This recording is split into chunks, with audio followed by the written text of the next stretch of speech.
কখনো খেয়াল করেছো কিনা আমি জানি না, কিন্তু একটি চায়ের কাপে ভেজানো সামান্য বিস্কুটটিও আমাদেরকে অনেক বড় একটা শিক্ষা দিয়ে যায়। আমাদেরকে বুঝিয়ে দিয়ে যায় যে কারোর প্রতি বেশি ডুবলে নিজেকেও ভেঙে পড়তে হবে। জানো, জীবনের বেশিরভাগ ক্ষেত্রে সবসময় চুপ থাকাটা কেন বেশি প্রয়োজন? নিজের মূল্য বোঝাতে চুপ থাকাটা কেন বেশি প্রয়োজন? খুচরো পয়সার আওয়াজ সবসময় বেশিই হয়, কিন্তু বেশি টাকার নোটে কোনো শব্দ নেই। এটা তোমাকে আমাকে অনেক সহজে বুঝিয়ে দিয়ে যায় যে নিজের মূল্য বোঝাতে সবসময় চিৎকার করার কোনো প্রয়োজন নেই। একটু চুপ থাকো, একটু চুপ থাকো, একটু সঠিক সময়ের অপেক্ষা করো। সময় তোমার হয়ে তোমার জবাবটা ঠিকই দিয়ে দেবে। এই পৃথিবীর সব থেকে দামি জিনিসগুলির মধ্যে একটি হচ্ছে আত্মসম্মান। এর থেকে মূল্যবান এ পৃথিবীতে খুব কম জিনিসই আছে। তাই কেউ তোমাকে একবারের জন্যও ছোট করলে তাকে চিনে রাখো এবং তার থেকে নিজের দূরত্ব একটু বজায় রাখার চেষ্টা করো। মনে রেখো, প্রশ্রয় পেলে সে একই ভুল বারবার করবে। কাউকে ক্ষমা করে দাও, কিন্তু দ্বিতীয়বার আঘাত দেওয়ার সুযোগ করে দিও না। না, তোমার কি মনে হয় না যে সকল মানুষের সাথে তোমার মনের খুব একটা বেশি মিল নেই, যে সকল মানুষের সাথে তোমার চিন্তা ভাবনার খুব একটা বেশি মিল নেই, তাদের থেকে তোমার দূরত্বটা বজায় রাখা উচিত? কারণ সাধারণত যেখানে মনের মিল থাকে না, যেখানে চিন্তা ভাবনার মিল থাকে না, সেখানে তর্কটা একটু বেশিই হয়। আর এই সিচুয়েশনে ওই মানুষগুলো কখনোই তোমাকে বুঝতে চাইবে না। আর তুমি তো এটা জানো যে কেউ যদি বুঝতে না চাই, তাহলে তাকে বোঝাতে যাওয়াটা বোকামি ছাড়া আর কিছুই নয়। দেখো, জীবন যতদিন আছে নিজের মতো করে বাঁচার চেষ্টা করাটা প্রয়োজন, নিজের মতো করে বাঁচাটা প্রয়োজন। একটা কথা মনে রেখো, সকাল যতক্ষণ না পর্যন্ত হচ্ছে ততক্ষণ পর্যন্ত বাগানের ফুলটিও জানে না সে শ্মশানে যাবে নাকি মন্দিরে।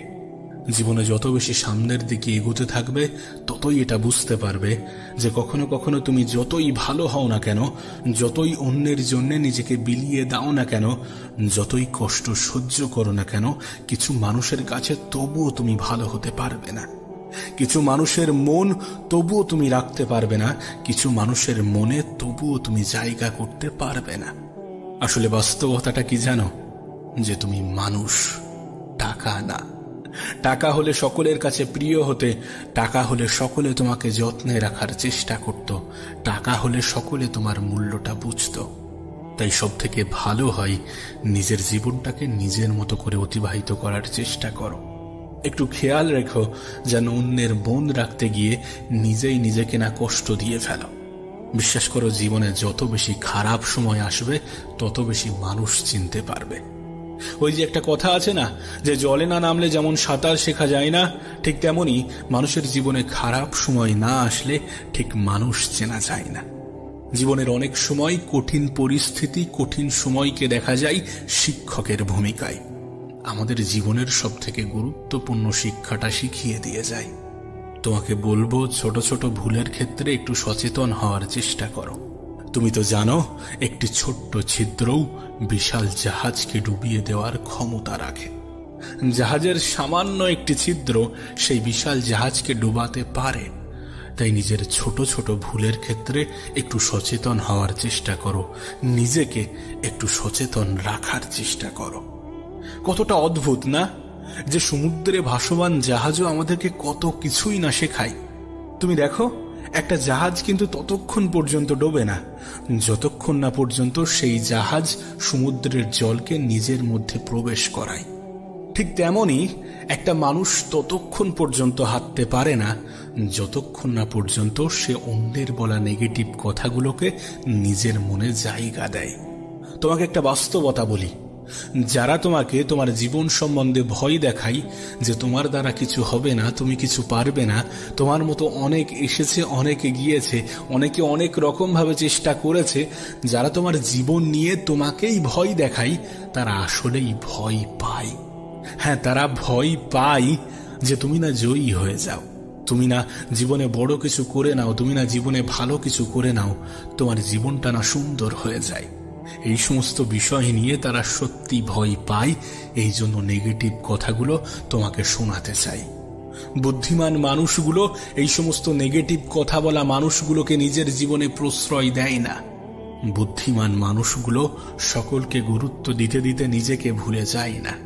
বুদ্ধিমান মানুষগুলো খারাপ সময়ে নিজের উপরে বিশ্বাস হারায় না। বুদ্ধিমান মানুষগুলো নিজেই নিজেকে সন্দেহ করে না। বুদ্ধিমান মানুষগুলো নেগেটিভিটির দিকে ঠেলে দেওয়া মানুষের সাথে নিজের সম্পর্ক রাখে না। দেখো, জীবনের একটা বাস্তবতা তোমাকে বলি। আমি জানি এটা শুনতে অনেকটা খারাপ লাগতে পারে, আমি জানি এটা মানতে অনেকটা অসুবিধা হতে পারে, কিন্তু বাস্তবতাটা কি জানো? মানুষের প্রিয় হতে গেলেও কিছুটা হলেও অর্থনৈতিক যোগ্যতা লাগে। যার কাছে অর্থ নেই সেই মানুষটা কখনো কারোর কাছে প্রিয় হয় না। একটা নির্দিষ্ট সময় পরে তুমিও তোমার পরিবারের কাছে হয়তোবা বোঝা হতে শুরু করবে। কথাগুলো শুনতে মানতে সত্যি একটু খারাপ লাগতে পারে, কিন্তু বিশ্বাস করো এটাই সত্য। নিজের জীবনের একটা ছোট্ট অভিজ্ঞতা তোমাকে শেয়ার করি। নিজের দুর্বলতা কখনো কাউকে জানাতে যেও না, কখনো কাউকে বোঝাতে যেও না, কখনো কাউকে শোনাতে যেও না। অর্ধেক লোকই তোমার কষ্টটা বুঝবে না, আর বাকি অর্ধেক লোক তো উপহাস করবে তোমার দুর্বলতা নিয়ে। কিছু মানুষ তো দুর্বলতার সুযোগ নেওয়ারও চেষ্টা করবে। আমি তো বলবো, যখন তোমার দুর্বলতাগুলো সৃষ্টিকর্তা অন্য মানুষের থেকে আড়াল করে রেখেছে, তুমিও আড়াল করে রাখার চেষ্টা করো। আর সত্যি বলতে, নিজের কাছেও নিজের দুর্বলতা হাইলাইট করো না, কারণ তুমি যখন তোমার দুর্বলতাগুলোর দিকে একটু বেশি তাকাবে, তখন তোমার ক্ষমতাগুলো তোমার কাছে ঝাপসা মনে হবে। তখন একটু বেশি যেন নিজের উপরে সন্দেহটা বাড়বে। তার থেকে ভালো নিজের ক্ষমতার দিকে তাকাও, নিজের ক্ষমতার দিকে দেখো। দেখো, এমনটা তো নয় যে উপরওয়ালা তোমাকে দুর্বল করে পাঠিয়েছেন। নিশ্চয়ই তোমাকে অনেক বেশি ক্ষমতার অধিকারী বানিয়েছেন। নিজের ক্ষমতার দিকে তাকানোর চেষ্টা করো, নিজের চরিত্রকে সাজানোর চেষ্টা করো। কারণ একটা সময় পরে সকলেরই মনে হয় যে নিজের শরীরকে প্রয়োজনের থেকে বেশি সাজানোর থেকে নিজের চরিত্রকে সাজানোটা প্রয়োজন। হ্যাঁ, এটা ঠিক যে মানুষ শারীরিক সৌন্দর্যের প্রতি একটু বেশিই যেন আকৃষ্ট হয়, কিন্তু শারীরিক সৌন্দর্য বয়সের সাথে সাথে নিভে যায়, বয়সের সাথে সাথে নষ্ট হয়, বয়সের সাথে সাথে ধ্বংস হয়। কিন্তু একজন মানুষের চরিত্রের প্রশংসা সারা জীবন হয়ে যায়। তুমি দেখো, পৃথিবীতে নেই এমন অনেক ব্যক্তিকে নিয়ে আজও আলোচনা হয়, কিন্তু অবশ্যই সেটা তাদের শারীরিক সৌন্দর্যের জন্য নয়। তাদের চরিত্রটাই তাদের আলোচনার, তাদের প্রশংসার মূল কেন্দ্রবিন্দু হয়ে দাঁড়ায়। সুতরাং একটা নির্দিষ্ট সময় পরে যদি তোমাকে স্মরণ করা হয়ে থাকে, তাহলে অবশ্যই তোমার চারিত্রিক বৈশিষ্ট্যের জন্যই স্মরণ করা হবে, নাকি তোমার শারীরিক সৌন্দর্যের জন্যে। বাস্তবে আজকের দিনে সৌন্দর্য মানে হয়তোবা একটা অসাধারণ মুখমণ্ডলের উপস্থিতিকে বোঝায়, কিন্তু প্রকৃত অর্থে সৌন্দর্য মানে এগুলো নয়। সৌন্দর্য মানে একটা অসাধারণ মন, একটা অসাধারণ হৃদয়, একটা অসাধারণ আত্মা। বাস্তবে এই সকল জিনিসগুলো যার কাছে আছে, সেই তো প্রকৃত সুন্দর। তোমাকে একটা কথা বলি, শোনো। যদি কখনো কোনো ভুল ট্রেনে উঠে পড়ো, তাহলে অবশ্যই দ্রুত সেই ট্রেন থেকে নেমে যেও, পরের স্টেশনে সেই ট্রেন থেকে নেমে যেও। কারণ তুমি যতটা দূর পর্যন্ত এগিয়ে যাবে, ফিরে আসার পথটা ততটাই বেশি হবে। এখানে ট্রেন তো শুধু একটা অজুহাত মাত্র, একটা উদাহরণ মাত্র। বিশ্বাস করো, এটা তোমার জীবনের ক্ষেত্রেই প্রযোজ্য। একটু ভাবনা চিন্তা করে দেখো, এটা তোমার জীবনের ক্ষেত্রেই প্রযোজ্য। আসলে জীবন তো মোমবাতি নয়, তবুও নিভে যায়। মনটা আয়না নয়, তবুও ভেঙে যায়। স্বপ্নগুলো পাখি নয়, তবুও উড়ে যায়। আর মানুষ আবহাওয়া নয়, তবুও সময়ের সাথে বদলে যায়। সত্যি বলতে, জীবনে ভালো থাকতে গেলে কিছু মানুষ থেকে নিজের দূরত্ব বাড়ানোটা প্রয়োজন। প্রথমত ব্যস্ত মানুষ, দ্বিতীয়ত স্বার্থপর মানুষ। তুমি দেখবে ব্যস্ত মানুষগুলো নিজের ইচ্ছা মতোই কথা বলে, আর স্বার্থপর মানুষগুলো নিজের প্রয়োজনেই কথা বলে। তাই এই দুই ধরনের মানুষ থেকে একটু দূরে থাকার চেষ্টা করো। দেখো, দিন শেষে তুমি এটা অনুভব করবে যে কিছু মানুষ তোমাকে সত্যি ব্যবহার করার চেষ্টা করবে, কিছু মানুষ সত্যি সুযোগের সৎ ব্যবহার করার চেষ্টা করে। দিন শেষে তুমি এটা অনুভব করবে যে খুবই স্বল্প সংখ্যক মানুষই আপন হবে, বেশিরভাগ মানুষই আপন হওয়ার অভিনয় করবে। দিন শেষে তুমি যখন আপন মানুষগুলোকে খুঁজতে যাবে, সর্বপ্রথম তুমি নিজেকেই পাবে। কারণ নিজের থেকে অধিক আপন কেউ হয় না, নিজের থেকে অধিক প্রিয় কেউ হয় না। বিশ্বাস করো, অনেক সময় আমাদের আপন মানুষগুলোই আমাদেরকে ভালো থাকতে দেয় না। মানুষের জীবনে অনেক রকমের কষ্ট আসতে পারে, কখনো খাবার কষ্ট, কখনো ভয়ের কষ্ট, কখনো শারীরিক কষ্ট, কখনো মানসিক কষ্ট, কখনো পারিবারিক কষ্ট, কখনো সামাজিক কষ্ট। কিন্তু যখন এই কঠিন সময়গুলো, কঠিন পরিস্থিতিগুলো তোমার আমার জীবনে আসবে, তখন আমাদের করণীয় কি? বিশ্বাস করো, জীবনের এই সকল কঠিন সময়গুলোতে ধৈর্য ধরা আমাদের জন্য শুধুমাত্র প্রয়োজনীয় নয়, বরং আমাদের জন্য অপরিহার্য। সময়টা যতই খারাপ হোক, পরিস্থিতিটা যতই নিয়ন্ত্রণের বাইরে যাক, সর্বপ্রথম স্টেপ হওয়া উচিত ধৈর্য। কেউ আপনাকে একটা গালি দিয়েছে, তার পরিবর্তে আপনি তাকে 2টা গালি দিলেন, তাহলে আপনি কি ধৈর্য ধরলেন? কেউ আপনাকে একটি আঘাত করলো, তার পরিবর্তে আপনি 4টি আঘাত করলেন, তাহলে কি ধৈর্য ধরলেন? কেউ আপনাকে ফেসবুকে একটা স্ট্যাটাস দিল, আর আপনিও তার পরিবর্তে 3টি স্ট্যাটাস দিলেন, তাহলে কি ধৈর্য ধরেছেন? যখন আপনার অর্থনৈতিক কষ্ট আসলো, তখন আপনি উপরওয়ালাকে ভুলে গেলেন, তাহলে কি আপনি ধৈর্য ধরেছেন? পারিবারিক ঝামেলা, স্বামী স্ত্রীর মধ্যে ঝামেলা, এই সমস্ত কিছু আপনি সহ্য না করে, সমাধান না করে ডিভোর্সে চলে গেলেন, আপনি কি ধৈর্য ধরেছেন? বিশ্বাস করো, প্রত্যেকটা মানুষের জীবনে খারাপ সময় আসে, প্রত্যেকটা মানুষের জীবনে বিপদ আসে, প্রত্যেকটা মানুষ কঠিন সময়ের মুখোমুখি হয়। কিন্তু এই সমস্ত মুহূর্তকে আমরা কেমন ভাবে গুরুত্ব দিই, আমরা কেমন ভাবে কতটা ধৈর্য ধরি, এগুলোর উপরে অনেক কিছুই নির্ভর করে। কাশ তোমাকে যদি বোঝাতে পারতাম। বিশ্বাস করো, জীবনে কষ্ট আসবে, জীবনে কঠিন মুহূর্ত, কঠিন পরিস্থিতি আসবে। কখনো খাবার কষ্ট, কখনো ভয়ের কষ্ট, কখনো শারীরিক কষ্ট, কখনো মানসিক কষ্ট, কখনো পারিবারিক কষ্ট। মানুষের জীবনে কষ্ট আসবেই। কিন্তু এই সকল সময়গুলোতে নিজের উপরে বিশ্বাস রেখে, উপরওয়ালার উপরে আস্থা রেখে একটু সঠিক সময়ের অপেক্ষা করার নামই তো ধৈর্য। জীবনের কিছুটা মেনে নিয়ে, কিছুটা মানিয়ে নিয়ে সামনের দিকে এগিয়ে যাওয়ার নামই তো ধৈর্য। জীবনে সবসময় সবকিছুর যে জবাব দিতে হবে, বিষয়টা তো এমন নয়। সবাইকে সবকিছুর জবাব দিতে হবে, সবাইকে সবকিছু বোঝাতে হবে, বিষয়টা তো কখনোই এমন ছিল না। কেউ আপনাকে গালি দিল, আপনাকেও যে তার পরিবর্তে গালি দিতে হবে, বিষয়টা তো মোটেই এমন নয়। বিশ্বাস করুন, কম কথা বলার মধ্যে যে শান্তি আছে, সেটা অন্য কিছুর মধ্যে নেই। চুপ থাকার মধ্যে, নীরবতার মধ্যে যে শান্তি আছে, সেটা হয়তোবা অন্য কিছুর মধ্যে নেই। মানুষ যখন একটু কম কথা বলে, তখন তার শত্রু কম হয়। মানুষ যখন একটু কম কথা বলে, তখন তার দ্বারা ভুল কম হয়। মানুষ যখন একটু কম কথা বলে, তখন সে ধৈর্য ধরার প্রসেসটা শিখে যায়। মানুষ যখন একটু কম কথা বলে, তখন তার শত্রুর সংখ্যা কমে যায়। আমরা একটা কথাই কিন্তু অনেক বেশি বিশ্বাস করি, এবং এটা সত্য, এটা বাস্তব, যে বাইরের মানুষ কষ্ট দিলে যতটা কষ্ট লাগে, তার থেকে অনেক বেশি কষ্ট লাগে যখন ভিতরের মানুষ, যখন কাছের মানুষ, যখন আপন মানুষগুলো কষ্ট দেয়। কখনো নিজের মনে প্রশ্ন জেগেছে যে এর কারণ কি? এর কারণ, আপন মানুষগুলোর থেকে আমাদের আশা, এক্সপেকটেশন অনেক হাই থাকে, অনেক পজিটিভ থাকে। একবার ভেবে দেখুন, যার প্রতি আপনি সুধারণা রাখেন, সেই মানুষটাই যদি আপনার কষ্টের কারণ হয়, তাহলে বিষয়টা সত্যি একটু দুঃখজনক। তাই সব থেকে ভালো প্রসেস হচ্ছে অন্যদের থেকে এক্সপেকটেশন কমিয়ে নিজের উপরে বেশি রাখা। একটা কথা মনে রাখবেন, জীবনটা আপনার, এই জন্য এই জীবনকে সাজানোর দায়িত্বটাও আপনার, ধৈর্য ধরার দায়িত্বটাও আপনার। এটা যত সহজে বুঝে যাবেন, ততই আপনার জন্য ভালো। জীবনের যে কোনো ক্ষেত্রে ধৈর্য ধরাটা অনেক বেশি গুরুত্বপূর্ণ। একবার ভেবে দেখুন, যাদেরকে আপনি সুখী মনে করেন, যাদের জীবনটা আপনি খুব সুন্দর মনে করেন, তারা কি সমস্ত কিছু একদিনে পেয়ে গিয়েছে? তাদের জীবনে কি কঠিন পরিস্থিতি, কঠিন মুহূর্তগুলো আসেনি? অবশ্যই এসেছিল, এবং তারা সেই কঠিন মুহূর্ত, কঠিন পরিস্থিতিগুলোতে ধৈর্য ধরেছিল। আপনাকেও তো সেটাই করতে হবে, আমাদেরকেও তো সেটাই করতে হবে। পরিস্থিতি যতই খারাপ হোক, যতই নিয়ন্ত্রণের বাইরে যাক, একটু ধৈর্য ধরতে হবে, একটু নিজের উপরে বিশ্বাস, আশা, আস্থা, ভরসা বজায় রাখতে হবে। অন্যের উপরে রাখলে কষ্ট থাকবে, ভয় থাকবে, হয়তোবা দুঃখ পাওয়ার মতো কারণ তৈরি হবে, কিন্তু নিজের উপরে রাখলে এগুলোর কিছুই ঘটবে না। নিজের উপরে বিশ্বাস, আশা, ভরসা, আস্থা রাখার সবথেকে পজিটিভ দিক কি জানো? সবথেকে পজিটিভ দিক হচ্ছে মানুষ নিজেই নিজেকে কখনো ধোঁকা দেয় না। তুমি নিজেই নিজেকে কখনো ধোঁকা দেবে না। আচ্ছা, তোমার কি মনে হয় না কেউ যদি তোমাকে অবহেলা করে তাহলে দোষটা তোমারই।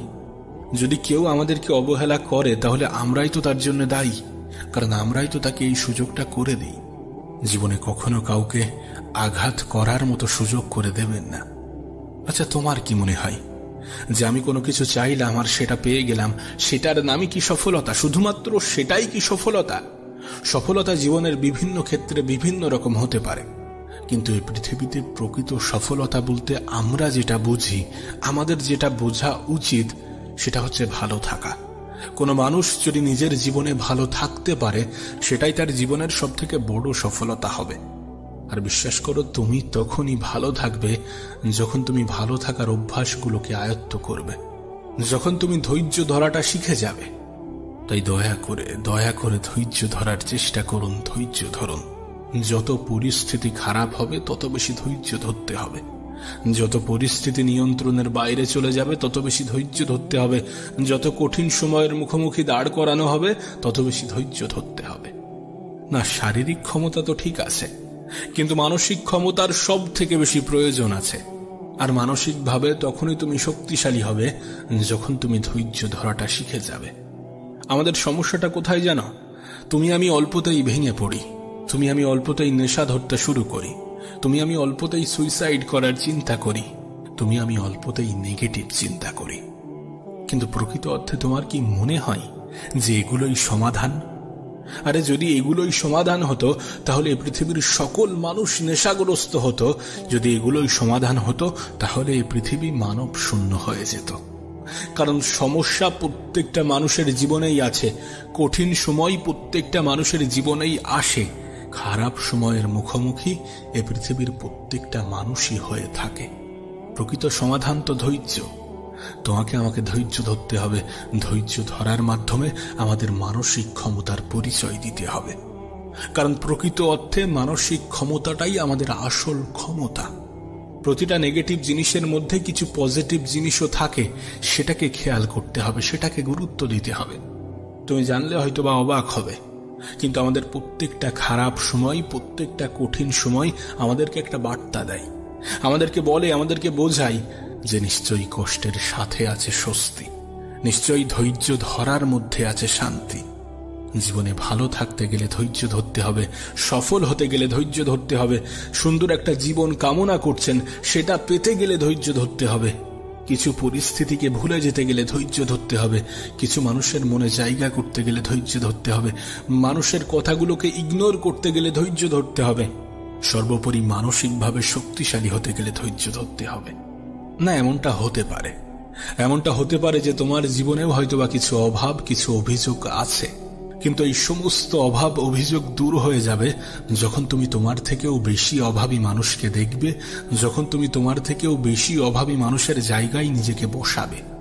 আর এমনটা তো নয় যে তোমার থেকে খারাপ কেউ নেই, এমনটা তো নয় যে তোমার থেকে কঠিন জীবন কেউ অতিক্রম করছে না, এমনটা তো নয় যে তোমার মতো নিজের জীবনে কেউ লড়াই করছে না, লড়াই সকলেই করছে। হ্যাঁ, হতে পারে প্রত্যেকটা মানুষের লড়াই ভিন্ন ভিন্ন, হতে পারে প্রত্যেকটা মানুষের সমস্যা ভিন্ন ভিন্ন, কিন্তু এই প্রত্যেকটা মানুষের সমস্যার সমাধানের সাথে একটা শব্দ ওতপ্রোতভাবে জড়িত, আর সেটাই হচ্ছে ধৈর্য। যেন আমাদের মধ্যে একটা খুব বাজে ধারণা আছে, আমরা মনে করি মানুষের কাছে টাকা থাকলেই হয়তোবা মানুষ সুখী হয়, কিন্তু প্রকৃত অর্থে বাস্তবতাটা কিন্তু এমন নয়। টাকা মানুষের জীবনকে একটু সহজ করে, কিন্তু এটা কখনো কোনো মানুষের জীবনে সুখ এনে দিতে পারে না। না, আমাদের অর্থ হয়তোবা আমাদের জীবনটাকে কিছু অংশে সহজ করবে, জীবনের অনেক জিনিস হয়তোবা চাইলে পেয়ে যাব, কিন্তু সুখী হতে গেলে টাকার যে ভীষণ প্রয়োজন, বিষয়টা এমন নয়। এমন ধারণা রেখো না, এমন ধারণা রাখলে তুমি ভুল প্রমাণিত হবে, তুমি বোকা হয়ে যাবে। কারণ যখন তুমি দেখবে তোমার থেকেও আর্থিকভাবে দুর্বল মানুষগুলো কত সুন্দরভাবে জীবন কাটাচ্ছে, কতটা মানসিক শান্তির মধ্যে আছে, তখন তুমি ভুল প্রমাণিত হবে। বিশ্বাস করো, আমি নিজে অনেক গরিব মানুষকে অনেক বেশি সুখী অনুভব করতে দেখেছি, অনেক বেশি মানসিক শান্তির মধ্যে থাকতে দেখেছি।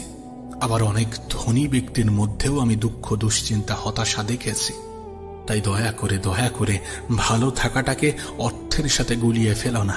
হ্যাঁ, টাকা আমাদের জীবনকে সহজ করে, নিশ্চয়ই সহজ করে, কিন্তু জীবনকে সুন্দর করে আমাদের চিন্তা ভাবনা। অল্প অর্থের মালিকগুলো এটা জানে যে অল্পতে কিভাবে খুশি থাকতে হয়। বিশ্বাস করো, তারা অনেক অল্প কিছু পেয়েও উপরওয়ালার শুকরিয়া জানায়। সেই জন্যই হয়তোবা তারা মানসিক শান্তিটা খুঁজে পায়। নিঃসন্দেহে ভালো থাকাটাও একটা অভ্যাস। এটাকে অভ্যাসে পরিণত করো। পরিস্থিতি যতই খারাপ হোক, যতই কঠিন হোক, একটু ধৈর্য ধরতে শুরু করো।